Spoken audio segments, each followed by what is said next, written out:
Honorários advocatícios. Esse aqui sem sombra de dúvida, uma das grandes mudanças do sistema processual trabalhista com a reforma.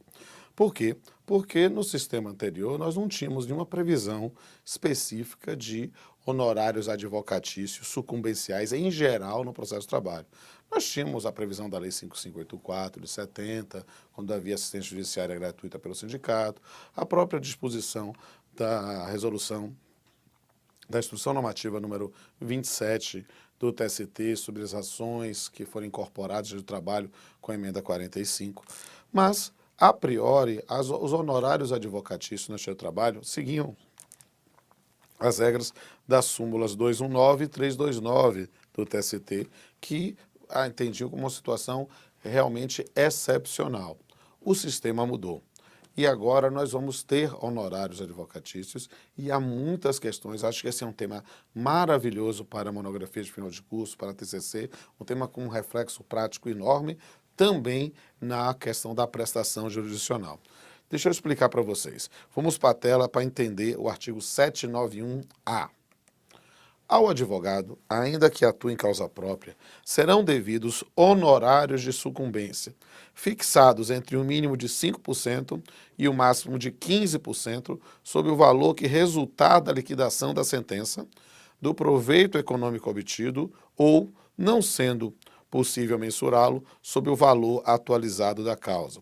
Temos, portanto, um critério que estabelece parâmetros de 5% a 15%, que o juiz vai fixar como ele entender, como bem lhe aprouver, dentro de parâmetros que vão ser explicados daqui a pouquinho, mas dentro de parâmetros que têm uma carga de subjetividade, e a gente vai enfrentar. Vale dizer que esses honorários, na forma do parágrafo 1º, são devidos também nas ações contra a fazenda pública e nas ações em que a parte estiver assistida ou substituída pelo sindicato de sua categoria, ou seja, a ideia de que os honorários são devidos de forma mais ampla possível no processo do trabalho.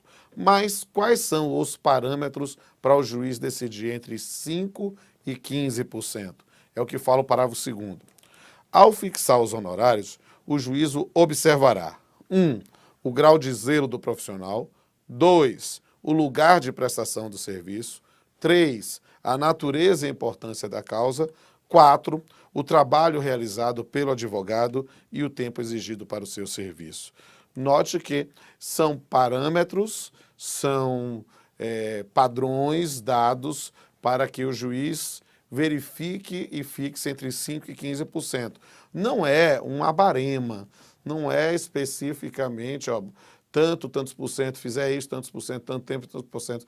Não tem isso. Mas são parâmetros que o juiz vai ter que levar em consideração para a fixação dentro desse processo. Parece-nos, e isso é óbvio que vai depender muito da prática. Confesso que, como magistrado, eu tenderei a um advogado que acompanhou o processo do começo ao fim e tenha atuado dentro dos limites éticos, dentro da diligência necessária, eu fixarei normalmente sempre em 15%. Né? Agora, se você vê alguém que entrou na causa posteriormente, ou seja, ou que talvez não tenha atuado com a devida diligência, eu fixe em um valor menor. Mas, a priori, tendo como magistrado a fazer isso. Agora, o grande complicador, meus amigos, é o parágrafo 3º, que estabelece a sucumbência recíproca. Vamos lá? Na hipótese de procedência parcial, o juízo arbitrará honorários de sucumbência recíproca, vedada a compensação entre os honorários. Essa é uma das questões, meus amigos, que eu vou falar aqui mais como doutrinador do que como professor que está lhes atualizando.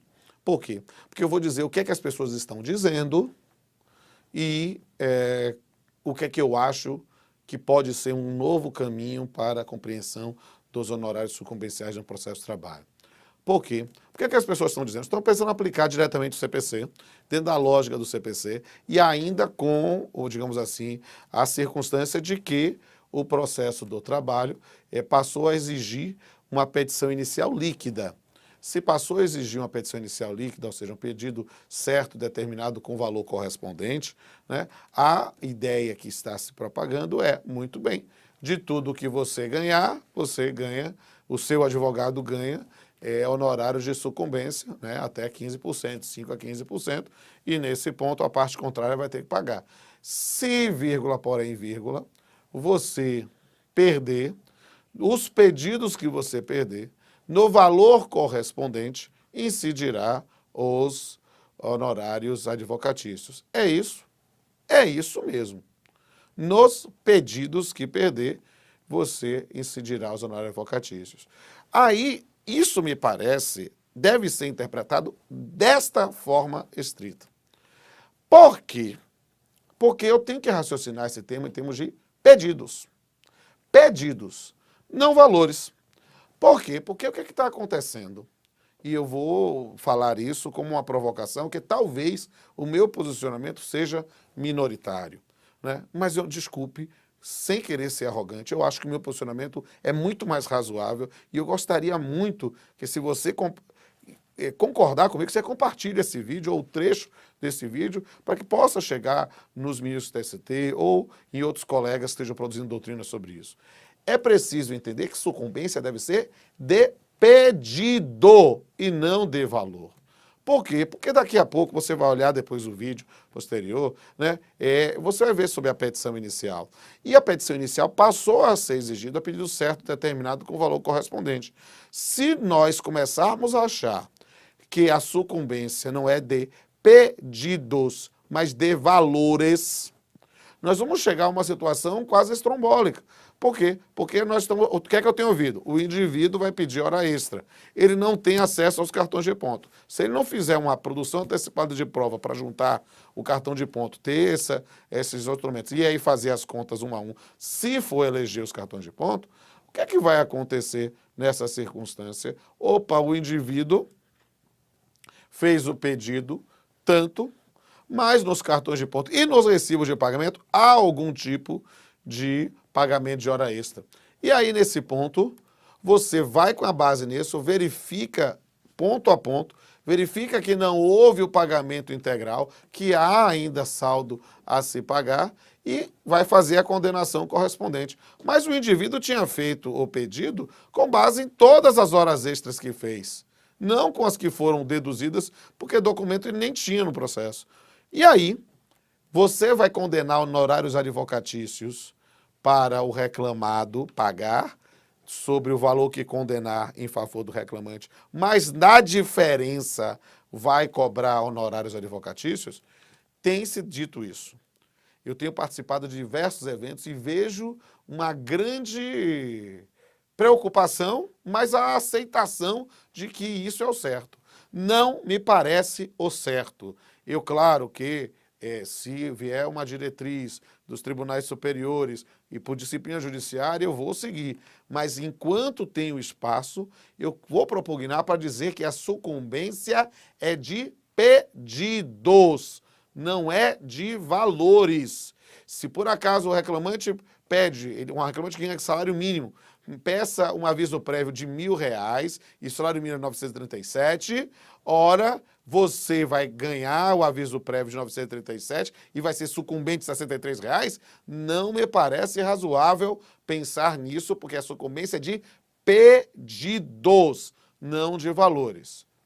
Sendo advogado do diabo, ou seja, defendendo aquilo que eu não acredito, se você, porém, entende que a sucumbência é em função do valor do pedido, sim, você vai condenar em honorários de sucumbência o reclamado sobre os R$ 937, vai condenar o reclamante sobre a diferença não atingida. É um tema que nós vamos ter de enfrentar. Eu acho um tema excelente para monografias, acho um tema excelente para fazer. Se você advoga, de fato, copie e cole esse trecho da minha exposição, estou autorizando publicamente, encaminhe a quem quiser, porque a gente pode tentar provocar para que possamos ter uma disciplina mais razoável desse sistema de honorários que nós estamos engatinhando ainda no processo de trabalho, né? Ainda sobre honorários, vale a pena mencionar o parágrafo 4º e 5º. Vamos lá? Vencido o beneficiário da justiça gratuita, desde que não tenha obtido em juízo, ainda que em outro processo, créditos capazes de suportar a despesa, as obrigações decorrentes de sua sucumbência ficarão sob condição suspensiva de exigibilidade e somente poderão ser executadas se nos 2 anos subsequentes ao trânsito de julgado da decisão que a certificou, o credor demonstrar que deixou de existir a situação de insuficiência de recursos que justificou a concessão de gratuidade, extinguindo-se, passado esse prazo, tais obrigações do beneficiário. Vamos explicar isso. Por quê? Porque reconhecendo a constitucionalidade dispositiva, nós vamos chegar à estranha afirmação de dizer que a gratuidade no processo civil é melhor do que a gratuidade do processo de trabalho. Porque aqui, nesse caso, o cara é beneficiário da gratuidade judiciária, ele vai ser condenado em honorários advocatícios. O que nós temos na previsão é uma suspensão da exigibilidade enquanto ele não obtém crédito. Por quê? Porque ele é beneficiário da gratuidade judiciária. Se ele ganhou algum crédito, nós vamos compensar esse crédito. Por quê? Porque as pessoas não compreendem aquela noção de compensação entre honorários. Compensação entre honorários não é possível. Por quê? Porque os credores são diferentes. São os advogados diferentes que recebendo dos litigantes da parte contrária, dos ex-adversos. Perceba, não tem aqui não, você pode tranquilamente pensar em compensação de créditos nessas circunstâncias dessa forma, ou seja, o empregado ganhou valores, tem lá receber um valor, só que ele perdeu outros pedidos, dentro desse pedido, mesmo ele sendo gratuidade judiciária, vai ter de pagar os honorários correspondentes com o crédito que ele tem a receber. É isso que o dispositivo está dizendo de alguma outra forma. Então é preciso realmente compreender esse tema. Vale a pena mencionar também o parágrafo 5º, até por uma curiosidade. Está lá escrito, são devidos honorários de sucumbência na reconvenção. Isso aqui é interessantíssimo, sabe por quê? Porque a reconvenção é amplamente aceita no processo de trabalho, mas não havia previsão legal específica. Então, nós temos aí uma previsão legal específica de reconvenção no processo de trabalho, só para dizer que cabem honorários advocatícios, honorários de sucumbência na reconvenção.